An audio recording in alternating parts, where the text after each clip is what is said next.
Imagine having everything the world tells you will make you happy. Fame, money, and success in the rap industry. But instead of peace, you feel lost.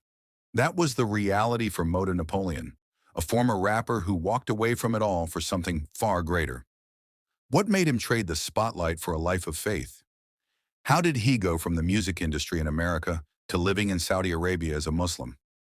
His story is nothing short of incredible.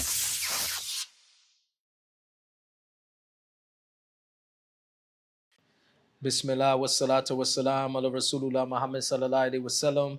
Assalamu alaikum wa rahmatullahi wa barakatuh. My name is Mutah Beale, formerly known as Napoleon. Most people might know me as a rap artist or a former rap artist that was involved with a rap group called the Outlaws. I grew up in New Jersey. My parents converted to the religion of Islam before I was born. At the age of 3, my mother, my father got murdered in front of me. So from that day on, myself, my brothers, we moved into the home of my grandparents who happened to be Christian. So when I moved to my grandparents' house, things changed. I lost my contact with, of course, anything that can teach me about the religion of Islam, which was my parents at that time. So I grew up, as you can say, as a Christian. My grandmother used to take me to church on Sundays. But then I got to a point in my life that I said, you know what? I have no religion. I only believe in God. So I made my own rules. I used to believe that I can do whatever I want. I can eat whatever I want. I can drink whatever I want. I can do whatever I want. I can live my life the way wherever I want without any consequences. And that lifestyle, many of us, unfortunately, that thinking, many of us in the Western world, in the USA, and all over the world, many of us have that understanding that we can do whatever we want and there'll be no consequences. Myself, I used to say that. I used to make excuses. I used to make excuses on why I drink alcohol. I used to make excuses on why, I do things that's not permissible now in the religion of Islam. I used to say, well, God, he know I come from the ghetto. This used to be my mindset. He know I come from the ghetto. He see my circumstances that I'm surrounded by, so I'm sure he will forgive me. This used to be my mindset because I was ignorant on the purpose of why I was created. So I grew up in an environment when I see many of the people around me, my cousins, my brothers, they got involved in activities in the streets, such as selling drugs. But at a very young age, I wanted to do something different. I realized that me going down the path of a drug dealer, it wasn't really good for me. So I wanted to do something different. So what I started to do is write raps, or what you can call poetry. I would go in my room, I would write a rap, and I would come back outside in my neighborhood. And I would say this rap for the locals in my neighborhood, the local drug dealers, the local gangsters. I would say a rap for them, and I remember they used to pay me. They used to say, I give you $1 if you say a rap. I give you 50 cents if you say a rap. So I realized that maybe rap music can be a career for me. So eventually I got reintroduced to a childhood friend of mine by the name of Gaddafi Yafeo, who happened to be the half brother of an up-and-coming rap star at that particular time by the name of Tupac Shakur. And his mother told me that Tupac Shakur is on her way back to New York City. If you're serious about getting involved in the music industry, here's your chance. At that particular time, I lived in New Jersey. The part of New Jersey that I lived in was approximately 30 minutes ride over to New York City. So when Tupac came back to New York City, I was able to catch the train, myself and my brother, and we went to Manhattan, and I was able to introduce myself to him. And from that day on, it's been like family with myself, Gaddafi, Tupac, and the rest of the homies.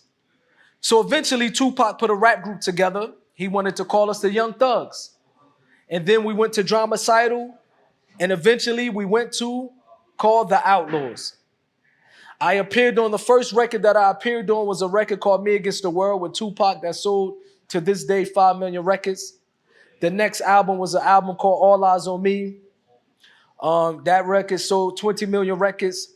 I appeared on over 40 million record sales worldwide.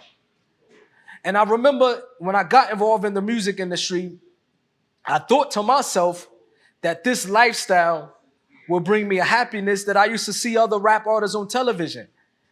When I used to turn on my television and I used to see rappers with their jewelry on, their cars, their chain, their houses, I used to say to myself, I want that lifestyle because they seem happy. But when I got involved in the music industry, I realized that it was a facade. It was a mirage, as they say in the Arab world. It wasn't the truth. It wasn't what it seemed to be. It wasn't what it seemed to be. Majority of those in them houses and those cars, it didn't even belong to them. The record company was allowing them to use these houses and the cars just for their records, just for their videos, and then they would take it back. So I realized that the music industry wasn't what I thought it to be. But at the end of the day, I didn't know no other way of life. That's what I wanted to do. I was a musician. I love to do music. I love to rap. So I continued my career in the music industry. Eventually, I moved from New Jersey to Los Angeles because the rapper Tupac Shakur, he signed a record deal with Death Row Records. He became the #1 rap artist at that particular time, up even till this day. He became the #1 rap artist. He sold the most records. When he got to Death Row Records, he sold millions and millions of more records. And I remember telling myself this lifestyle seemed like it would never come to an end. Until one day, September 13, 1996, Tupac was he took a trip to Las Vegas. And this was a trip that changed not only my life forever, but it also changed the music industry and many lives. It was a domino effect of many people that was involved with Tupac in the music industry at that particular time. Tupac got into a fight with a person who happened to be a gang member. A couple hours later, that gang member and his friends and his entourage, they came and they did a drive-by shooting. They shot the car up 13 times that Tupac was riding in. 6 days later, Tupac died in the hospital. I was 17 years old, no more than 18 years old. He was like a brother figure to me. I lived in the same house with him. I traveled the world with him. I wake up, my bedroom is here, his bedroom is there. Imagine waking up the next day or a couple days later, the person who was a role model to you, the person who was a big brother to you was no longer existing on this earth. And I realized that in the blink of an eye, your life can change. We didn't expect this. We didn't expect that the day we go to Vegas, or the day, Tupac go to Vegas, that he would never come back to us in Los Angeles. And it was a domino effect because after the death of Tupac, Suge Knight, the CEO of Death Row Records, who also got shot in the car, he went to prison for 5 years. We pretty much, myself, along with the Outlaws, we had to fend on ourselves. We had to survive on our own. Tupac died in September. 2 months later, November, the person who introduced me to Tupac, Gaddafi, who was also my childhood friend, who was considered the half-brother of Tupac Shakur, he was murdered he got killed a couple months later by my own cousin, the one that I introduced him to, because my cousin was playing with a gun, and the gun accidentally went off and it shot Gaddafi in the face, and he died. So in September 1996, we lost Tupac. November 1996, we lost Gaddafi, my childhood friend and the one who introduced me to Tupac. And the person that shot and killed Gaddafi was my own little cousin, who pretty much I was raised with as my own brother. And a few months later, he went to prison. My life was turned upside down in a matter of seconds, in the blinking of an eye. And I realized I had to survive for myself. So I continued to do music, but it was never the same after losing Tupac and losing Gaddafi. I continued to do music. Myself and my group members, the Outlaws, we released an album called Still I Rise. That record sold over 2-3 million records. And now I started to see a little bit of money for myself. And I remember receiving my first check from the music industry without Tupac, without living with Tupac. I remember I received my first check for about $150,000.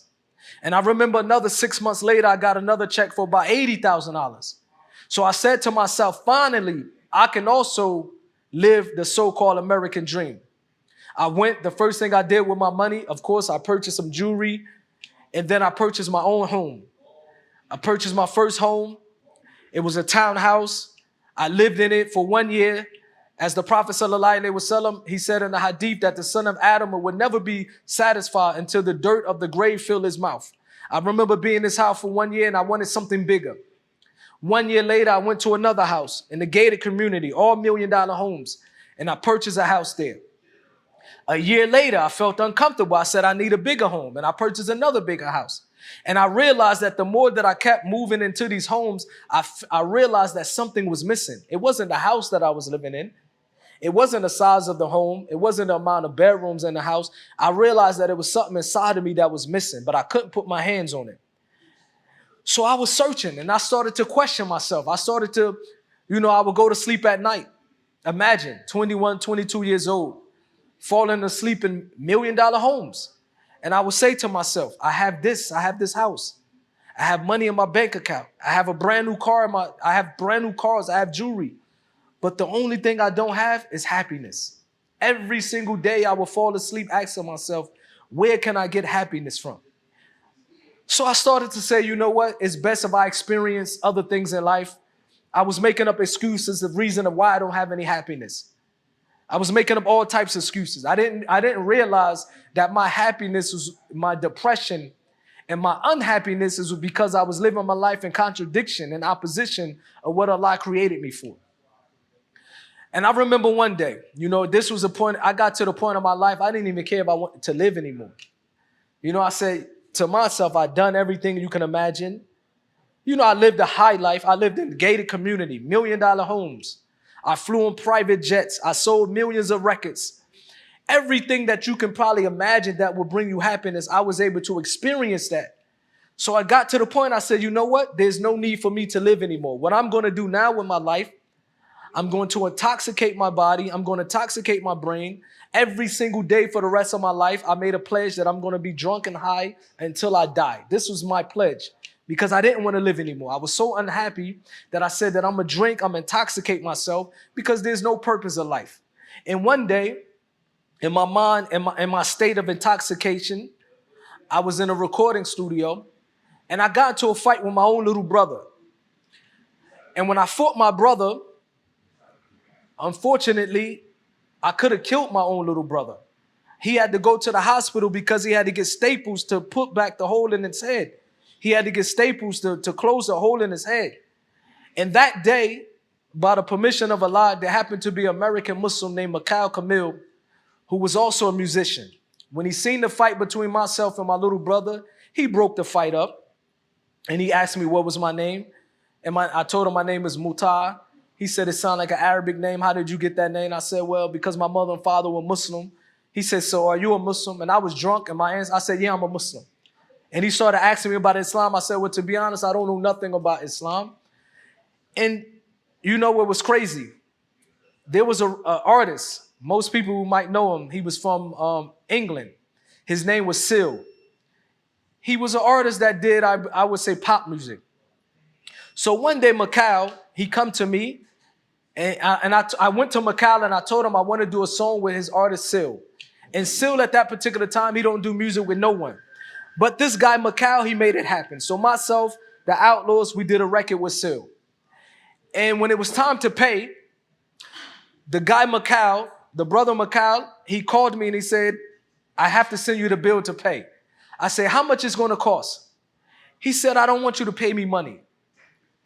He said, I want you to visit the mosque. I said, wait a minute, that sounds strange. You don't want me to pay you money? You want me to go to the masjid? He said, yeah, that's all I want from you. So I said, okay, no problem. After he kept calling me, I eventually accepted his invitation. Remind you, the people that murdered my mother and father when I was 3 years old, they claimed to be Muslim. So my entire life, I grew up with a negative mindset and thinking about Muslims. From my ignorance, I didn't want to be around a Muslim. I didn't really trust Muslims. So now this guy is asking me to come to the mosque. But I have no other choice because I have to pay him. So I remember calling my friends. I took a loaded gun. I took a gun, I put it in my waist. I called my friends. We went up there, about 20 of us. And I walked into the masjid, and it caught me off guard. Because I seen things inside the masjid that I didn't see in the entertainment industry. I didn't see in my community. I seen brotherhood that I didn't know, that I didn't believe can exist. When I walk into the masjid, it was a predominantly Black American masjid, African American masjid, but I noticed I seen white Americans. I seen Arab Americans, Pakistanis Americans, and everybody was hugging each other. Everybody was joking and laughing with each other. So this was a brotherhood that I seen that crossed skin color, race. It didn't matter. They all was one body. And that was different growing up in church. In church and growing up in America in church, if you go to this church, it's either all Black church or it's a white church, or Korean church, Asian church. You never really see multiculturals within a church in America. So this was the first time I entered a place of worship and I seen people from all different color, all shades, all race, different languages, but they all treated each other like brothers. And prayer time came and this brother told me to pray. I told him I don't know how to pray. I told him I never prayed in my life. And I remember his words. He said, pray with us. Whatever you see us do, you do. But when you put your face in the floor, remember that you're only worshiping your creator. So whatever you want, you ask your creator. And I remember when I put my face down to the floor, this particular time in my life, I didn't want money. I didn't want anything from dunya. Only thing I wanted was happiness and tranquility. I would have gave my money up to be happy. So when prayer time came, I remember putting my face down to the floor and I remember praying to God. I said, oh God, can you please guide me to a way of life that will bring my happiness? Guide me to a way of life that will bring my happiness. So when the prayer was over, I asked the brother, I said, give me literature of the Quran. The literature of Islam. He gave me the English translation of the Quran. I rushed to my house just so that I can read it. When I started reading this literature, I started reading about names that my grandmother used to teach me growing up as a Christian. Names such as David, Solomon, Abraham, Moses, Isaac, Ishmael. These are names that I knew my grandmother used to teach me that they are prophets. But now I'm reading about these names and I realized that these are prophets of God and messengers of God. And then I was able to read the last messenger of God, Muhammad, sallallahu alaihi wasallam, who came from Arabia over 1400 years ago.